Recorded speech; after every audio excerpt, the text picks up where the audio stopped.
Hi guys, today I'm going to be working on my Honda NX250. I just recently ordered a couple of crash bars and a skid plate for it from Scrambler 66 on ADV Rider. So I don't know that he makes anything else, but these both look like pretty good products. So I'll be putting them on here today, give myself some protection since I have dropped this bike a few times already. Sorry for the quality of any sound or video. I don't have a nice video camera right now. Only thing I have that can do HD is my Drift and GoPro. It seems how the Drift's got a little LCD screen on the side of it. That's what's getting used for now. So at any rate, give you a little bit of a heads up here what we're doing. Basically, this is the skid plate. You got the crash bars down here and the skid plate.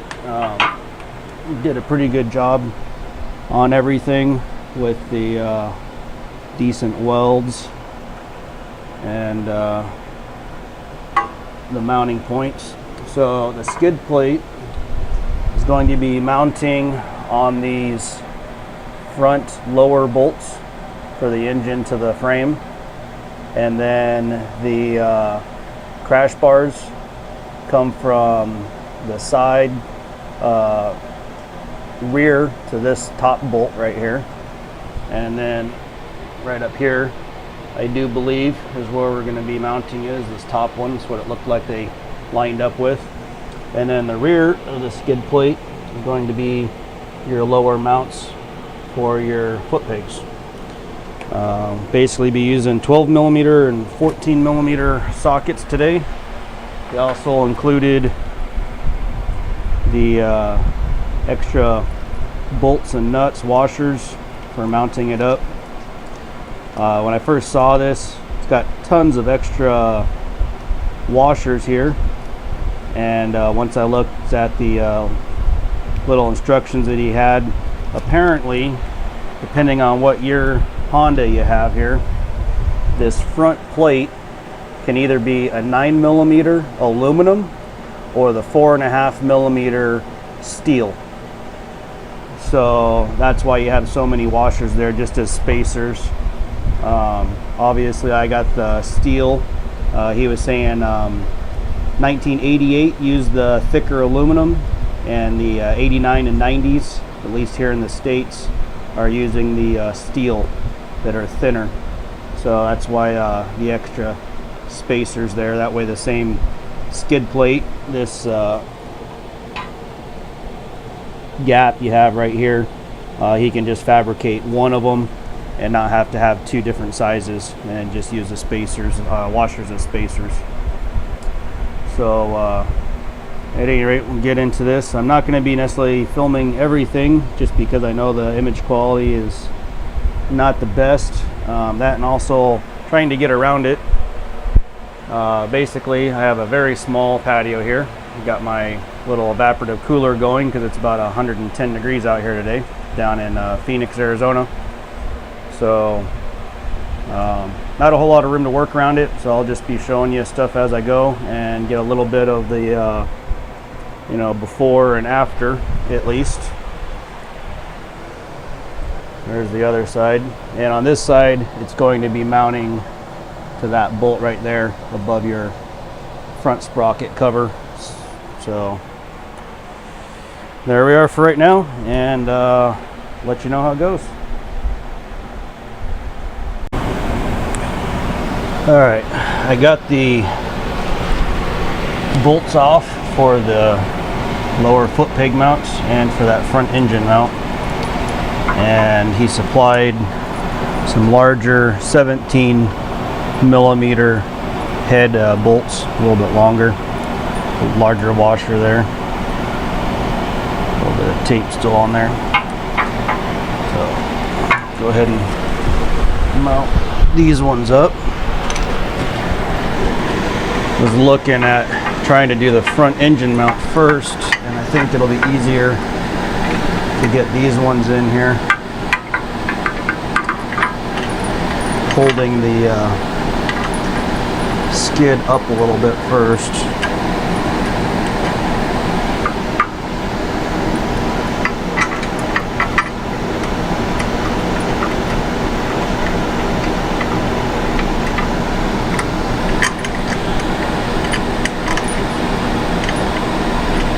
Other side's stiff from years of road grime.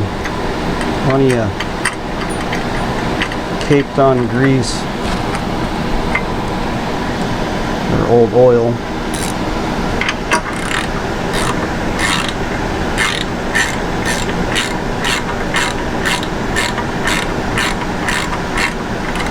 That's good enough for now. Leave a little bit of room in there for movement, and then that'll go, head pipes in the way. I'll go right up here. I was already messing a little bit with that, and I think only need 3 of these washers on each side. He supplied 8 total, but I think I only need 6. So once again, shut the camera off and see how that shims in there with those, just the 3. Okay, so the idea of putting the rear bolts on first wasn't allowing me to get that front lined up. So instead, just have it once again loose, but at least the bolt is through there. And try getting the rears lined up now instead. Now, the little aluminum skid that I have on here, as you can see, is hitting the old plastic front mount for the old plastic little mud guard basically. So I think that might be partly what's going on.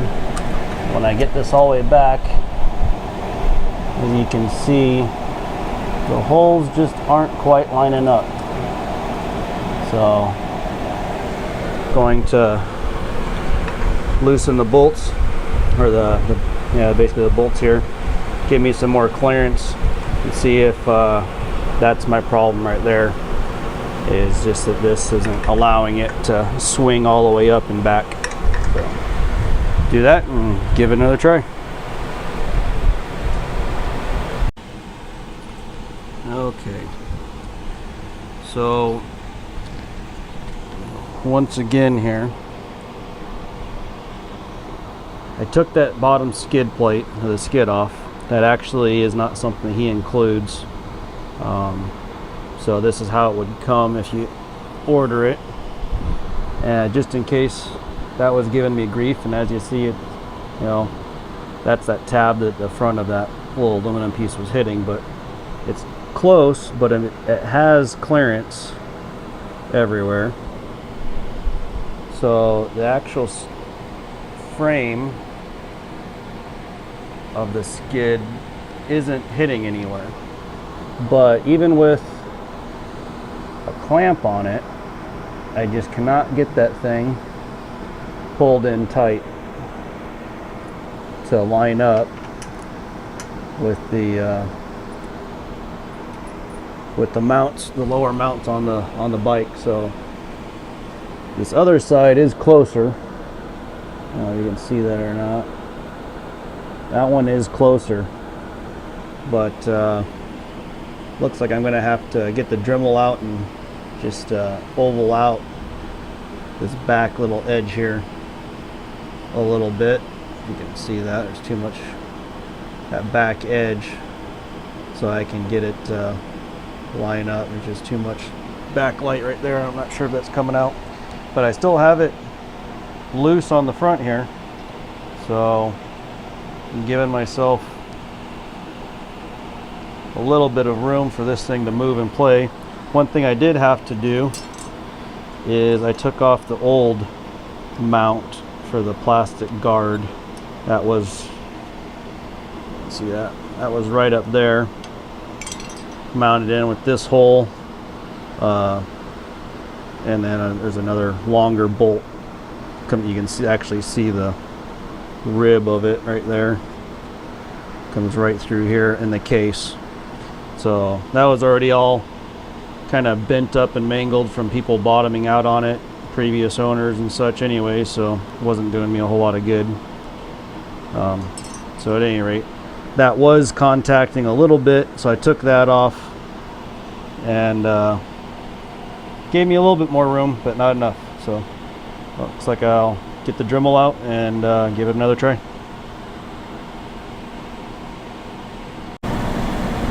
Alright, another little quick update. You can see how much I ovaled the hole there. And did the same on the other side as well. I was able to get that one in first. This was the side I was having the most problem with. And honestly, part of that could be my bike, because I don't know if you can see this or not, but at one time I actually dropped this bike on this side back with the old factory foot pegs on it still. And even though those are supposed to be spring loaded as well, it didn't spring, it just jammed it, and it actually pinched this bracket right here. It bent it right up in here, and it pinched it right up against the brake lever. So it was up there tight when that happened. I didn't think that I bent anything down here on this the frame tab that this lower part mounts to, but it is possible that a little bit more got tweaked. I just straightened this out a little bit more up here because this thing still had a slight angle to it, and I think it still really does, but it's at least better. So part of that problem could definitely be my bike. I'm not blaming that on the quality of the product at all. This is actually a prototype unit, so you know, not holding it against the quality or the product, you know, of any sort, but just kind of updating you as I go. Still have it loose up top here, but almost there. Okay, I got it on there. It's good to go. So the only other concern that I have here is for anybody using this and mounting up their skid plate is the length of bolt to use. These are the ones that can't even hold it, using right now. They've got a 4mm Allen head to it, and just over a 1/2 inch long. We actually compare it, and this is a 14mm socket, and so the actual threads are about 14 to 15 millimeters long. And at any rate, when put this in there, you can actually grab my flashlight here, make sure you can see this.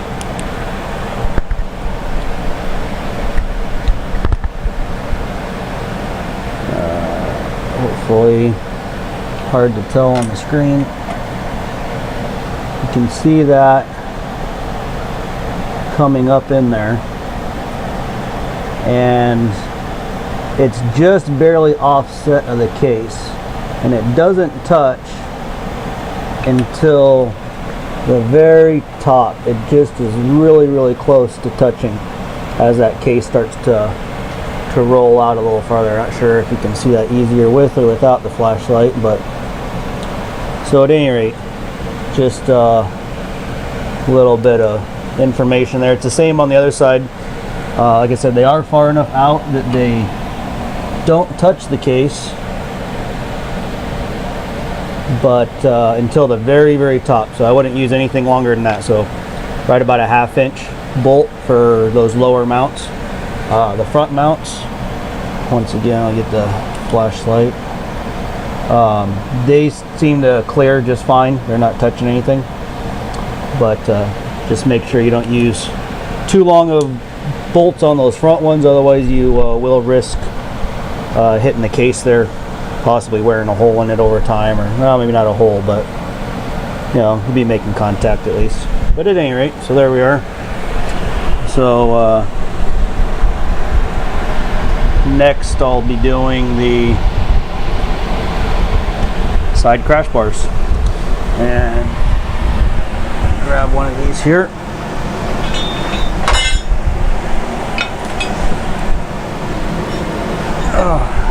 Alright, so like I said, they'll mount right up there in front, and looks like they line up roughly with that top bolt.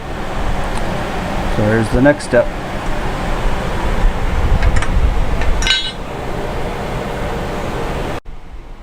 Alright, here's the first side, more or less mounted up. Once again, I have these loose just for right now, just to give me a little bit more room to play with on mounting them up. He included a longer bolt for this top one. It's only about 1/4 inch or so longer, but got a longer bolt up there. On the other side, that mounting location was actually this rear engine mount. So it's not just the tab, it's this full long bolt. So when you go to loosen that one, it doesn't want to loosen. It's because you got the nut on this side, which as you can see has got a little bit of corrosion and such. So hitting those with some oil, some penetrating oil of some sort ahead of time might make that a little bit easier for you. So you got to undo this side to be able to pull it out through the other side. That was one other thing that this bolt originally, they're both the original is a 12mm and the new one that he supplied is a 12mm head. On these longer front bolts and nuts, however, they've gone up to a 13mm from a 12. So in a way, not really a big deal, but you know, everything else on the engine or on the bike is 12, 14s, 10s, it's all evens. But I don't know when I would ever need to take this off in the trail. And if I'm trying to drop the engine out of this thing on the trail, I've got some I got some pretty big issues, so I'm not going to be messing with it there. I'd instead be taking it elsewhere, you know, having it carried on a truck. So not a big deal, just pointing that out, that there will be a 13mm, and way too small of a patio. Alright, so there's our engine mount, and we're just going to try and use a small impact on it.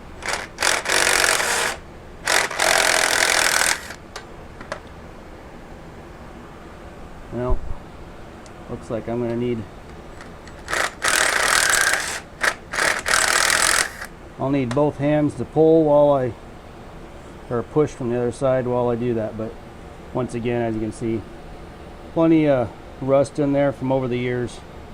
So hit it with some oil and it should shoot right out.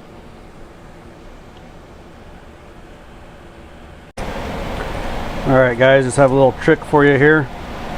When I first pulled this out, this was all solid rust. Well, it's solid, but you know, it's actually pitted a little bit right there. So it just took the nickel plating right off over the years, and was all rusted up both sides pretty bad.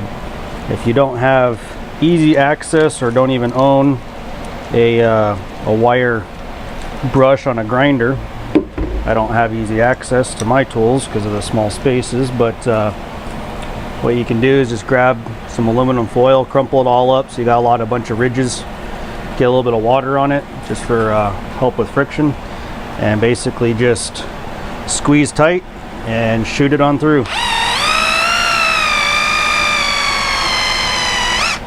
Don't do it too long because it will get hot, burn your fingers, but in like 5 seconds it's all nice and clean.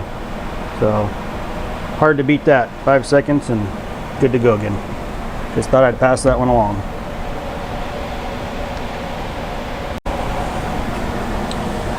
There, I'm going to show you that again. So there's that nut that's all corroded on in there. Just got my aluminum foil, kind of smash it a little bit to fit on there.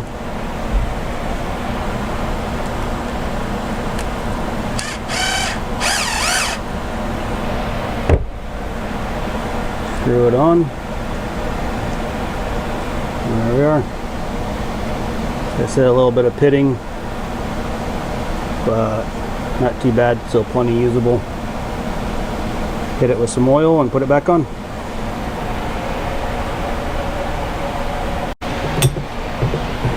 Well, just had a failure here. The threads on the actual bolt for the rear engine mount look to be good still. They are fine, but obviously that corrosion was too much for the nut. As I was tightening it down, the bolt head shot off basically. It popped right off. Obviously I had it in a socket so it didn't go shooting anywhere, but yeah, threads are gone. Just popped them, kind of like almost a 22 shot, and just killed them. So guess I'm going up to the hardware store. Don't know that I'm going to find a new bolts as long as that rear mount, but try a new nut on it at least. And you can see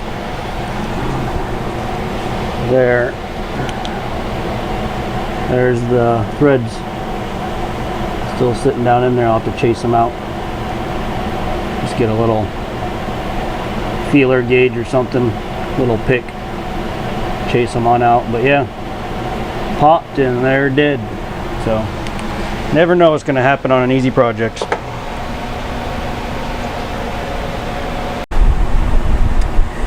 Alright, well, there we are. Got it all mounted up, completed. That one nut, ran up to the hardware store and got a new one. Same thread count, but that is a 15 millimeter now instead of a 14. Don't know that it really matters, but it's on there. Don't really know how the thing just popped off. It didn't look that bad, but you can see there's the threads. I had to chase them out of the hole, and you know, that's pretty much smooth in there. They just popped right out. So, but threads on the bolt look good at least. Seems how that would be much harder to replace as long as it is. But so we should be good. Everything seems to clear. Hopefully camera work hasn't been too bad. Like I said, it's all done with just a drift camera, so I can't really tell how vertical I'm holding it all the time. But looks like it should do the job pretty good.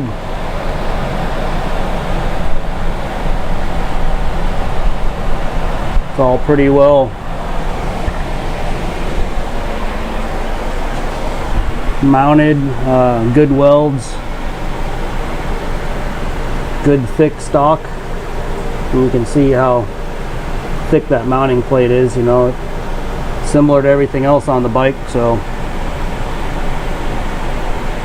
don't necessarily need those flanges and such to be the strongest thing on the bike, otherwise the bike bends and not them. So I think it should do good.